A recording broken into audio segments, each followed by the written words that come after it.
Students, from today onwards, it is a very important topic, that is, we are stepping into the final accounts. Okay.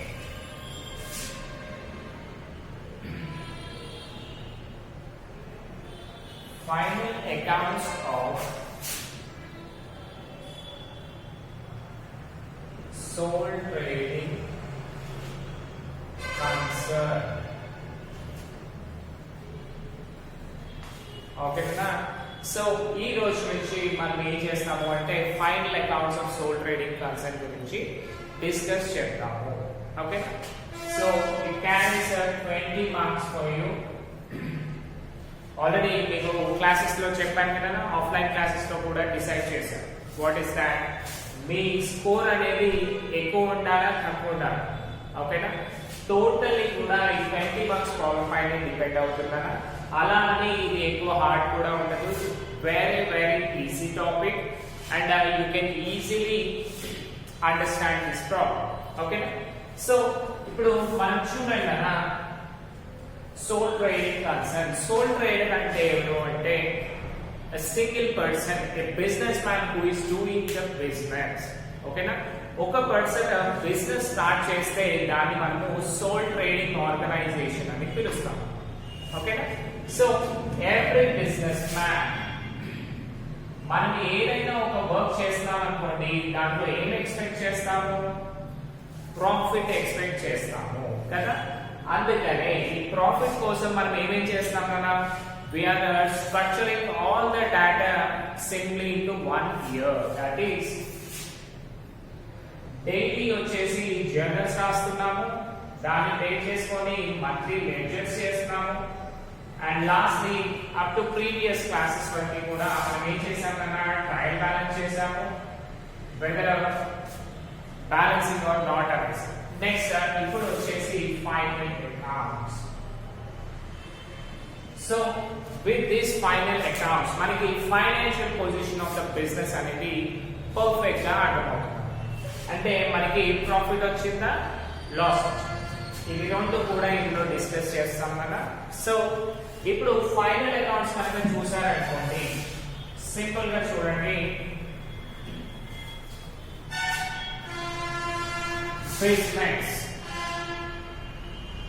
Business అనేది కదా totally manufacturing ఉంటుంది plus sales కదా.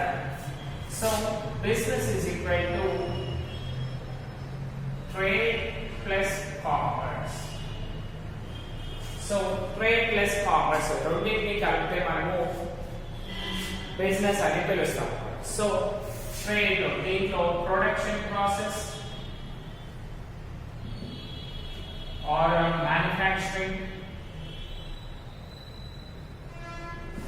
ఇక్కడ వచ్చేసి sales. Okay. మనము ఏ business చేసినా సరే కదా ఏం చేయాలి, ఫస్ట్ రా మెటీరియల్స్ ని ఫినిష్డ్ గూడ్స్ చేయాలి. ఆ ఫినిష్డ్ గూడ్స్ చేసినవి మళ్ళీ అల్టిమేట్ గా కస్టమర్ వరకు రీచ్ చేయాలి కదా. అప్పుడే మనకి ఏమవుతుంది, బిజినెస్ అనేది పర్ఫెక్ట్ గా రన్ అవుతుంది. సో ఈ ప్రొడక్షన్ మ్యానుఫ్యాక్చరింగ్ చూడండి, మనం ప్రొడక్షన్ ఎక్కడ చేస్తాం కదా, ప్రొడ్యూస్ ఎక్కడ చేస్తాము అంటే ఫ్యాక్టరీ, అంతే కదా. ఫ్యాక్టరీస్ ఉంటాయి కదా, ఫ్యాక్టరీస్ లో మనం ఏం చేస్తాము, రా మెటీరియల్ తీసుకొచ్చి దాన్ని ఫినిష్డ్ ప్రోడక్ట్ గా కన్వర్ట్ చేస్తాం కదా. నెక్స్ట్ సేల్స్ ఎక్కడ చేస్తాము, ఆఫీస్, అంతే కదా. ఇప్పుడు ఒక కార్ చూడండి, మీరు ఒక మారుతి కార్ కొన్నారు అనుకోండి, ఎక్కడైనా కొంటారు కదా, దీని మ్యానుఫ్యాక్చరింగ్ యూనిట్స్ వచ్చేసి బాంబేలో ఉంటాయి, ముంబై. మీరు ఎక్కడ చేసుకుంటారు, office, that is in Hyderabad. ముంబైలో వచ్చేసి ఫ్యాక్టరీ కదా. ఇప్పుడు చూడండి, మారుతి కంపెనీ ఫ్యాక్టరీ వచ్చేసి బాంబేలో ఉంది. అంటే బాంబేలో ఏం చేస్తారు, అంత రా మెటీరియల్ తీసుకొచ్చి దాన్ని ఒక ఫినిష్డ్ ప్రోడక్ట్ గా చేస్తారు. అంటే ఒక కార్ గా మ్యానుఫ్యాక్చర్ చేస్తారు, చేసేసి మళ్ళీ మనం కార్ని ఫ్యాక్టరీలో నుంచి అమ్మేస్తున్నామా, లేదు, మళ్ళీ దానికి ఒక సపరేట్ ఛాంబర్స్, మారుతి అవుట్లెట్స్ అని పెట్టేసి, మారుతి షోరూమ్స్ అని పెట్టేసి షోరూమ్స్ లో షోరూమ్స్ అంటే ఏంటన్నా సింప్లీ ఆఫీస్. ఓకేనా? సో ఫ్యాక్టరీ ప్లస్ ఆఫీస్ రెండు కలిసినప్పుడే మనకు ఒక బిజినెస్ సెటప్ అనేది పర్ఫెక్ట్ గా ఉంటుంది. సో ఇప్పుడు చూడండి అన్న, factory is different from office కదా, రెండు కూడా ఒకే బిజినెస్ కి వర్క్ చేస్తున్నాయి కదా. ఇప్పుడు చూడండి, మారుతి కార్ షోరూమ్స్ ఉన్నాయి కదా. సో ఈ మారుతి కార్ గురించి అవి వర్క్ చేస్తారు. కానీ ఇక్కడ ఏంటి, ప్రొడక్షన్ ఒక దగ్గర అవుతుంది, దాని సేల్స్ ఇంకో దగ్గర అవుతుంది కదా. సో ఈ ప్రొడక్షన్ కాస్ట్ వేరు, సేల్స్ కాస్ట్ వేరు కదా, రైట్. సో ఇది వేరు కాబట్టి మనం కూడా ఏం చేస్తామంటే 2 types ఆఫ్ అకౌంట్స్ ప్రిపేర్ చేస్తాం. ఓకేనా? ఫ్యాక్టరీకి సంబంధించిన ఎక్స్పెన్సెస్ అండ్ ఇన్కమ్స్ ఉంటాయి కదా. సో ఫ్యాక్టరీకి సంబంధించిన ఎక్స్పెన్సెస్ అండ్ ఇన్కమ్స్ అన్ని కూడా ట్రేడింగ్ అకౌంట్ అంటాం. ఓకేనా? ఫ్యాక్టరీకి సంబంధించిన ఇన్కమ్స్ అండ్ ఎక్స్పెన్సెస్ అన్ని కూడా ట్రేడింగ్ అకౌంట్ లో రాస్తాము. నెక్స్ట్ ఆఫీస్ కి సంబంధించిన ఏమైనా ఉన్నాయనుకోండి, అవన్నీ కూడా మనము ప్రాఫిట్ అండ్ లాస్ అకౌంట్ లో చేస్తాము. ఓకేనా? సో ఈ రోజు మన టాపిక్ అన్న ట్రేడింగ్ అకౌంట్ గురించి ఇన్ డీటెయిల్ గా తెలుసు. సో ఈ రోజు వచ్చేసి ఆల్రెడీ మీకు ట్రేడింగ్ అకౌంట్ ప్రొఫార్మా పెట్టాను కదా, hope you all note that. ఇప్పుడు వాటి ఎక్స్ప్లెనేషన్ పార్ట్ కి వెళ్దాం.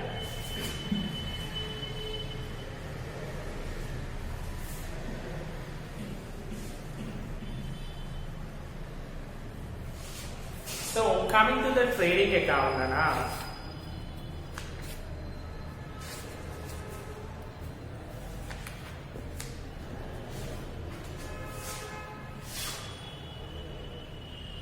proforma of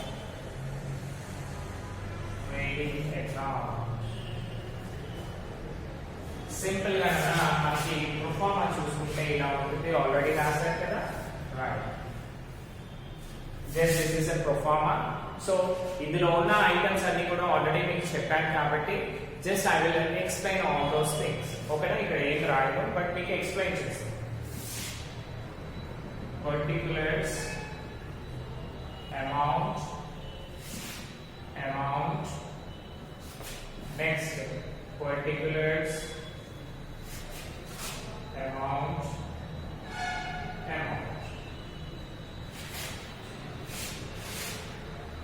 So this is the structure. మనకి ఈ ఫ్యాక్టరీకి సంబంధించిన దాంట్లో ప్రాఫిట్ ఆర్ లాస్ వచ్చింది అనుకుందాం. సో ప్రాఫిట్ వస్తే దాన్ని మనము గ్రాస్ ప్రాఫిట్ అనాలి. ఓకేనా? ప్రాఫిట్ వస్తే దాన్ని గ్రాస్ ప్రాఫిట్ అనాలి, లాస్ వస్తే గ్రాస్ లాస్ అని పిలవాలి. ఓకేనా? Gross profit, gross loss, right. Next thing, ఈ ట్రేడింగ్ అకౌంట్ అన్న మనకి nominal account in nature. Nominal account in nature ఉంటుంది. నామినల్ అకౌంట్ ఏం చెప్తుంది మనకి? Debit all expenses and losses, credit all incomes and gains. అంతే కదా. సో ట్రేడింగ్ అకౌంట్ లో మనము ఫ్యాక్టరీకి సంబంధించిన అన్ని కూడా డిస్కస్ చేస్తున్నాము. సో ఇది నామినల్ అకౌంట్ ఇన్ నేచర్ కాబట్టి debit all expenses and losses, credit all incomes and gains, వీటిని మనం డిస్కస్ చేస్తాం కదా. So firstly coming to the first one, that is opening stock. To opening stock. Opening stock అంటే ఏంటన్నా అంటే business start చేసిన రోజు ఫస్ట్ డే మనం ఏదైతే స్టాక్ తోటి వస్తున్నామో దాన్ని మనము ఓపెనింగ్ స్టాక్ అని పిలుస్తాం. కాబట్టి దాన్ని ఏం చేస్తామన్నా లెఫ్ట్ సైడ్ లో రాస్తాం. ఓపెనింగ్ స్టాక్ అంటే బిజినెస్ లో ఉన్న స్టాక్ కదా. సో ఇదేం చేస్తాం, డైరెక్ట్ అవుట్ లో అమౌంట్ వేసేస్తాం. Next one, coming to second one, purchases. మనం ఏమైనా కొన్నాం అనుకోండి, అది మనకి ఎక్స్పెండిచర్ కదా. ఎక్స్పెన్సెస్ ఎక్కడ ఉన్నాయి? డెబిట్ సైడ్ లో ఉన్నాయి. కాబట్టి ఇక్కడ మళ్ళీ 2 అని పెట్టేసి పర్చేజెస్ అని రాస్తాం. సో 2 అండ్ 5 మీకు ఐడియా ఉంది కదా, మనము ట్రిపుల్ కాలమ్ క్యాష్ బుక్ లో చేసాం. ఇది కూడా సేమ్, లెఫ్ట్ సైడ్ ఏం రాసినా 2 అని రాయాలి, రైట్ సైడ్ ఏం రాసినా బై అని రాయాలి. సో నెక్స్ట్ వన్ చూడండి, దానికి సంబంధించి మనం ఏమైనా కొన్నాం అనుకోండి, కొన్న వాటిలో ఏమవుతాయి, some times they will be purchase returns కూడా ఉంటాయి కదా మనకి. అంటే పర్చేజ్ రిటర్న్ అంటే ఏంటన్నా, మనం కొన్న వస్తువుల్ని వాపస్ చేయడం. వాపస్ చేస్తే మనకి ఏమవుతుంది, ఇన్కమ్ వస్తుంది కదా. ఇన్కమ్ అంటే ఎక్కడ రావాలి, యాక్చువల్ గా క్రెడిట్ లో రావాలి. కానీ మనం ఏం చేస్తాం తెలుసా, దీంట్లోనే మైనస్ చేస్తున్నాము. ఓకేనా, మనం ఎన్ని పర్చేసెస్ చేసామో దాంట్లోంచి పర్చేజ్ రిటర్న్ ని మైనస్ చేస్తాం. ఇక్కడ చూడండి, మనము పర్చేజ్ రిటర్న్ ఇక్కడ రాసిన సేమ్ వాల్యూ వస్తుంది కదా. సో అందుకని ఇక్కడ రాసిన డిడక్ట్ చేస్తాం కదా, అదే డిడక్షన్ మనం ఇక్కడ చేస్తున్నాం. మనం పర్చేజ్ రిటర్న్స్ మైనస్ చేయాలి, వచ్చిన అమౌంట్ ని అవుట్ ఆఫ్ పవర్ లో వేసేయాలి. Next one purchase expenses. మనం మళ్ళీ ఏం చేస్తాము, రా మెటీరియల్స్ పర్చేజ్ చేస్తాం కదా. పర్చేజ్ చేసినప్పుడు మనకి కొన్ని ఎక్స్పెన్సెస్ అవుతాయి కదా. సో అవి ఏంటి అంటే, ఫస్ట్ వన్ చూడండి, క్యారేజ్. క్యారేజ్ అంటే ఏంటన్నా, గూడ్స్ క్యారేజ్ అని చెప్పాను కదా. ఆ ట్రాన్స్పోర్టేషన్ కాస్ట్ ఏదైతే ఉందో, మనం ఏమైనా గూడ్స్ పర్చేజ్ చేసామనుకోండి, ఊరికే వస్తాయా, లారీలోనో DCMలోనో వేసుకొని రావాలి. That is called carriage. ఓకేనా. సో క్యారేజ్ అంటే ఎక్స్పెండిచర్ కదా, రైట్. నెక్స్ట్ వన్ చూడండి, కార్టేజ్. కార్టేజ్ అంటే చూడండి అన్న, convenience of something in cart or with vehicle. మనకి బుల్లెట్ కార్డ్స్ ఇవన్నీ ఉంటాయి కదన్నా, వాటిలో తీసుకొచ్చేదాన్ని మనము కార్టేజ్ అని పిలుస్తాము. ఓకేనా. కార్టేజ్ అంటే మీరు ఏమనుకోవచ్చు, నార్మల్ గా అరే మనము కంప్యూటర్ లో వేస్తాం కదా లిక్విడ్ అనుకున్నారు కదా, కాదు. కార్టేజ్ అంటే బుల్లెట్ కార్డ్స్ వీటిలో తీసుకొచ్చేదాన్ని, అది కూడా వన్ వే ఆఫ్ ట్రాన్స్పోర్టేషన్ కదా, రైట్. Next freight. ఫ్రైట్ అంటే ఏంటన్నా అంటే, transportation smooth ship, truck, trains etcetera. Freight అంటేనా, హెవీ లోడ్స్ మనం ఏవైతే యూజ్ చేస్తామో వాటన్నింటినీ కూడా ఫ్రైట్ అని పిలుస్తారు. ఇప్పుడు చూడండి, క్యారేజ్ అంటేనేమో చిన్న చిన్న లారీస్ కానివ్వండి, DCMs కానివ్వండి అనుకుంటాం కదా. లారీస్, DCMs అయితే క్యారేజ్, బుల్లెట్ కార్డ్స్ ఇవి అయితే కార్టేజ్. ఇప్పుడు ఏమనుకున్నాం, ఫ్రైట్. ఫ్రైట్ అంటే ఏంటి అంటే, షిప్స్ లో కానివ్వండి, పెద్ద పెద్ద ట్రక్స్ ఉంటాయి కదా, ట్రక్స్ లో కానివ్వండి, లేదు అంటే ఇంకేమిచ్చారన్న ట్రైన్లలో కూడా మనం ట్రాన్స్పోర్టేషన్ చేస్తూ ఉంటాం కదా. అలా హెవీ మెటీరియల్స్ ట్రాన్స్పోర్ట్ చేస్తే దాన్ని మనము ఫ్రైట్ అని పిలవాలి. అది కూడా ట్రాన్స్పోర్టేషనే కదా. సో అది కూడా మనకి ఎక్స్పెండిచరే కదా. సో అందుకనే లెఫ్ట్ సైడ్ రాస్తాము. నెక్స్ట్ వన్ చూడండి, కస్టమ్స్ డ్యూటీ. సో ఈ కస్టమ్స్ డ్యూటీ అనేదన్నా, tax level on exports and imports of goods to customers. So మళ్ళీ మనం ఏం చేస్తాం, అప్పుడప్పుడు ఫారెన్ ట్రేడ్ చేస్తాం. అంటే మన కంట్రీ నుంచి వేరే కంట్రీకి సేల్స్ అండ్ పర్చేజెస్ చేస్తాం కదా. చేసినప్పుడు ఏమవుతుందన్నా, మనము గవర్నమెంట్ కి ఒక ట్యాక్స్ పే చేయాల్సి ఉంటుంది. ఆ ట్యాక్స్ ని మనము ఏమంటాము అంటే కస్టమ్స్ డ్యూటీ అని పిలుస్తాము. ఇప్పుడు చూడండి, మీరు ఏమైనా స్మగ్లింగ్ థింగ్స్ కానివ్వండి ఏమైనా చూసారనుకోండి, అరే కస్టమ్స్ వాళ్ళు పట్టుకున్నారు వీళ్ళని అని చెప్తారు కదా. కస్టమ్స్ అథారిటీ ఏం చేస్తున్నారు ఇక్కడ, వాళ్ళకి ట్యాక్సెస్ అనేవి వేస్తూ ఉంటారు, కస్టమ్స్ డ్యూటీస్. అవి ఎక్స్పోర్ట్స్ అండ్ ఇంపోర్ట్స్ పైన జరుగుతాయి కదా. And next one import duty. Import duty అంటే ఏంటో తెలుసా, మనం ఏదైతే గూడ్స్ పర్చేస్ చేసి తెచ్చుకుంటామో, బయట కంట్రీస్ నుంచి బై చేస్తే దాన్ని ఇంపోర్ట్ అంటారు. ఆ ఇంపోర్ట్స్ పైన విధించే డ్యూటీని మనము ఇంపోర్ట్ డ్యూటీస్ అని పిలుస్తాము. ఓకేనా, right. Next clearing charges. Clearing charges అంటే ఏంటంటే, టోటల్ అంత ప్రాసెస్ అయిపోయాక మళ్ళీ సర్వీస్ ఛార్జ్ అలా తీసుకుంటారు కదా, వాటిని మనము క్లియరింగ్ చార్జెస్ అంటాం. అంటే టోటల్ డాక్యుమెంట్స్ అన్ని క్లియర్ గా ఉన్నాయా లేవో అవన్నీ ఒకసారి వెరిఫై చేసి దానిపైన స్టాంప్ వేస్తారు కదా, ఆ స్టాంప్ వేసుకుని ఇచ్చే డ్యూటీని క్లియరింగ్ చార్జెస్ అంటాం, right. Next one octroi. Octroi అంటే ఏంటంటే duties levied in various countries on various goods entering town or city, duty levied in a right. So octroi duty అంటే ఏంటంటే ఇట్స్ ఎ స్పెషల్ డ్యూటీ. కొన్ని countries ఏం చేస్తాయి అంటే ఆ గూడ్స్ ని మన కంట్రీకి రానియకుండా చేయాలి అని ఒకటి, లేదంటే కొంచెం ఎక్సెస్ ఆఫ్ ఇన్కమ్ ఎర్న్ చేయాలి అని కొన్ని. ఇవి ఏం చేస్తాయంటే సింపుల్ గా ఎక్స్ట్రా డ్యూటీస్ లెవీ చేస్తాయి. సపోజ్ జపాన్ లో టెక్నాలజీ ఎక్కువ ఉంది అనుకోండి, ఎక్కువనే ఉంటుంది కదా, ఆ కంట్రీకి ఇంకో టెక్నాలజీ రావాలి అనుకోండి, వాళ్ళు ఏం చేయొచ్చు, ఆక్ట్రాయ్ డ్యూటీని ఇవ్వచ్చు. ఎందుకంటే వేరే టెక్నాలజీ వచ్చింది అనుకోండి, వాళ్ళ టెక్నాలజీ సేల్ అవుతుందా? సో అది కొనొద్దు అంటే మనము కొంచెం ఎక్సెస్ ట్యాక్సెస్ ఇచ్చామనుకోండి, ప్రజలు కొంటారా? కొనరు. That is the thing. అంటే this is an extra duty level. So extra duty అంటే ఏంటన్నా అది కూడా ఎక్స్పెండిచరే కదా, right. Next excise duty. Excise duty అంటే ఏంటంటే మనం సేవ్ చేయకుండా ఏదైతే డ్యూటీ ట్యాక్సెస్ పే చేస్తామో దాన్ని మనము ఎక్సైజ్ డ్యూటీ అని. సో ఎక్సైజ్ డ్యూటీ పే చేయడము అంటే దట్ ఈస్ ఆల్సో ఎక్స్పెన్సెస్. చూడండి, duty levied on manufactured goods rather than sales. అంటే మనం సేల్ చేయకముందే గూడ్స్ ఏవైతే మ్యానుఫ్యాక్చర్ చేస్తున్నామో వాటికి పే చేసే అమౌంట్ ని మనము ఎక్సైజ్ డ్యూటీ అని పిలుస్తుంది, రైట్. నెక్స్ట్, ఇప్పుడు ఆల్రెడీ మనం ఏం చేసామన్నా పర్చేస్ కి సంబంధించిన ఎక్స్పెన్సెస్ అయిపోయాయి. ఇప్పుడు చూడండి, డైరెక్ట్ ఎక్స్పెన్సెస్. ఫ్యాక్టరీలో మనము డైరెక్ట్ గా పే చేసే ఎక్స్పెన్సెస్ ఏముంటాయో చూద్దాం. ఫస్ట్ వన్ వచ్చేసి పర్చేజ్ ఎక్స్పెన్సెస్ అయిపోయింది. నెక్స్ట్ ఇంకొకటి ఏంటంటే direct expenses. Direct expenses are nothing but మనం ఏవైతే డైరెక్ట్ గా పే చేస్తున్నామో వాటిని డైరెక్ట్ ఎక్స్పెన్సెస్ అంటారు కదా.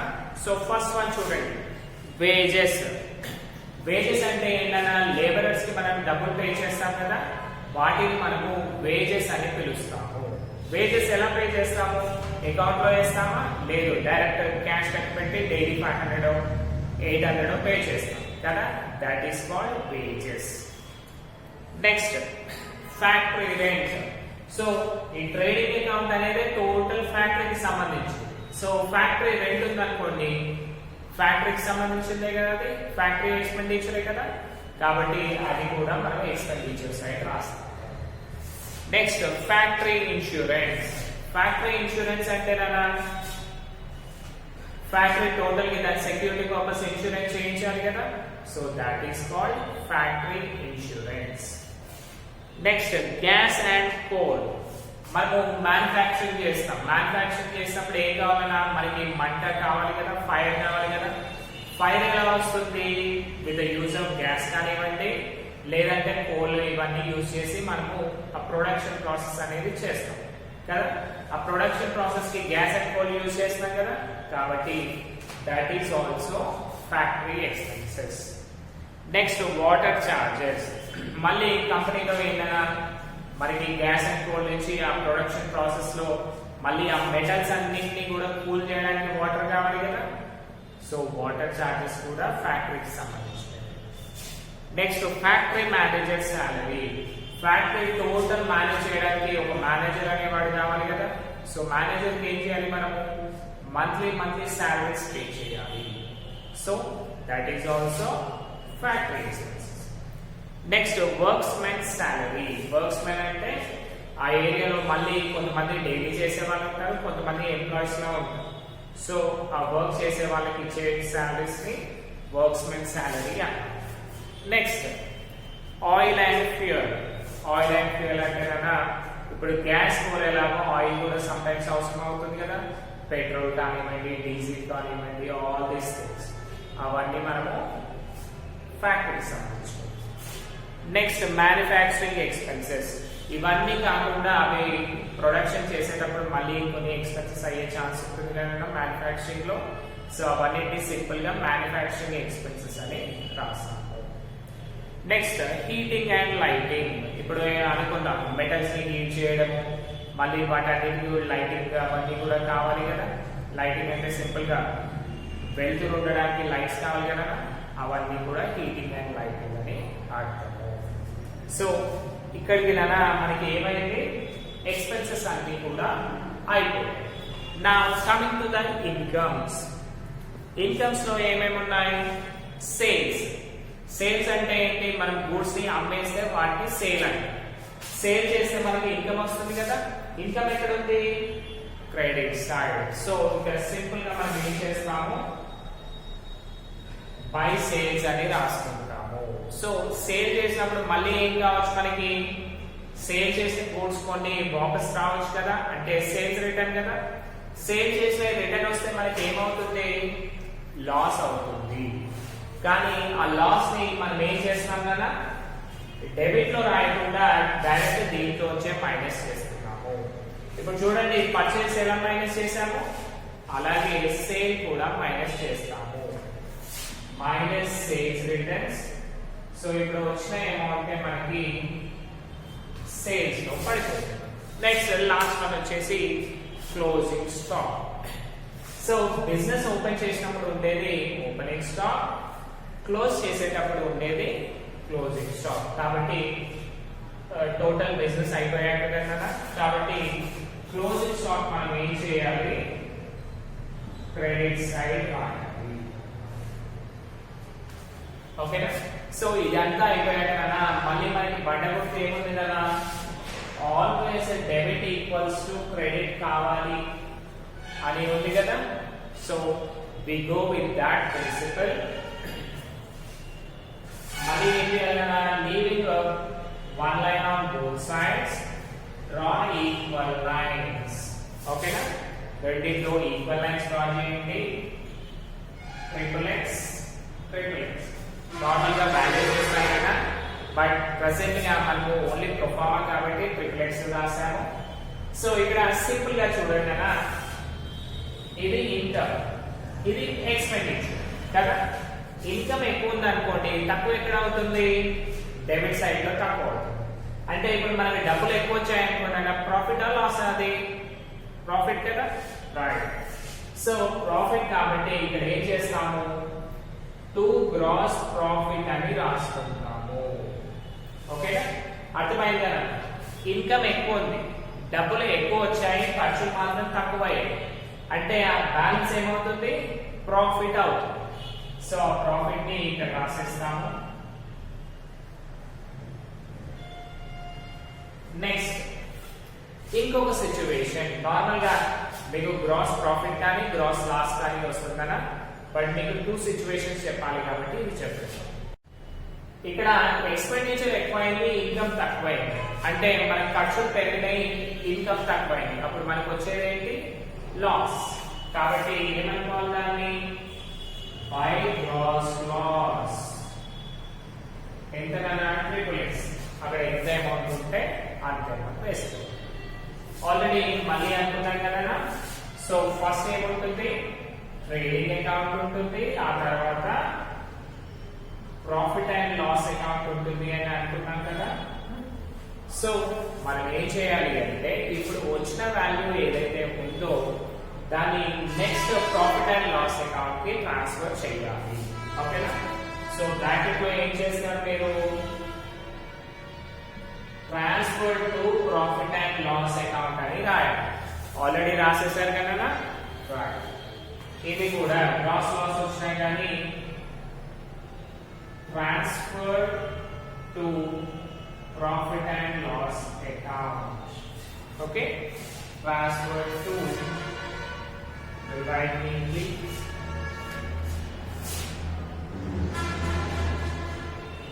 transfer to profit and loss account. ఓకేనా, ఇలా రాస్తే మనకి ప్రాబ్లం కంప్లీట్ అవుతుంది. My dear students, one important thing for you ఏంటి అంటే, మీకు ఇప్పుడు ఈ ప్రొఫార్మర్స్ అన్ని నేర్పించాను కదా, ఆ వర్డ్స్ ఉన్నవన్నీ కూడా, ఆ వర్డ్స్ మీకు ప్రాబ్లం లో ఎక్కడ వచ్చినా సరే, అది ట్రేడింగ్ లో ఉందా, ప్రాఫిట్ అండ్ లాస్ లో ఉందా, బ్యాలెన్స్ షీట్ లో ఉందా, ఆ మూడు కూడా మీరు కనుక్కొని రెస్పెక్టివ్ ఏరియాలో రాయాలి. కాబట్టి వాట్ మై సజెషన్ ఈస్, ఇప్పుడు చెప్పిన ప్రొఫార్మా ఏదైతే ఉందో అది తరువుగా చదవండి. ఓకేనా? మీరు జెంట్స్ కాబట్టి అది నేర్చుకుంటారా? ఒకవేళ మీరు నేర్చుకోలేను, నేను మొద్దు అని అనుకున్నారనుకోండి, మీరు ఏం చేయండి, ఆ ప్రొఫార్మా మొత్తం ఒక 3 to 4 టైమ్స్ రాయండి, చూస్తూ రాయండి. సో అవన్నీ మీకు బై హార్ట్ అయిపోతాయి. ఓకేనా? కంపల్సరీ వాట్ ఐఎమ్ సేయింగ్, ప్రతి ఒక్కటి కూడా మీకు ఇవి ఎప్పుడైతే గుర్తు ఉంటాయో అప్పుడు మాత్రమే మీకు 20 మార్క్స్ అనేవి ఈజీగా స్కోర్ చేయగలుగుతారు. ఓకేనా? 20 మార్క్స్ స్కోర్ చేయాలి అంటే ఏంటన్నా, కంపల్సరీ ఈ ప్రొఫార్మర్స్ అన్ని కూడా మీకు తెలియాలి. ఓకేనా? Thank you.